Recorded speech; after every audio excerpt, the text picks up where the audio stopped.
అన్నీ నాకు తెలుసు అన్నప్పుడు అహంకారం. నాకేం తెలుసు? సర్వజ్ఞుడైనటువంటి వాడు ఈశ్వరుడు. ఆయన నాకన్నా తెలుసున్న వాళ్ళని ఎందరినో సృజించాడు. ఆయన నన్ను ఇవాళ 4 మాటలు నేర్పి ఇక్కడ కూర్చోపెట్టి తరించరా అన్నాడు.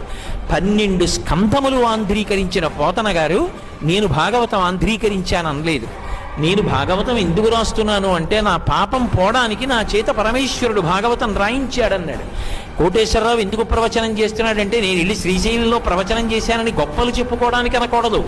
ఒరే, అక్కడ ఇక్కడ తిరిగి అహంకారంతో బ్రతుకుతున్నావురా, సహస్రఘటాభిషేకం అవుతోందిరా, వచ్చి ఓ కుండ పట్టుకో, నీ జన్మ తరిస్తుందని ఈ కుండని కాపాడడానికి, కుండ నెత్తికెత్తడానికి నన్ను తీసుకొచ్చాడు.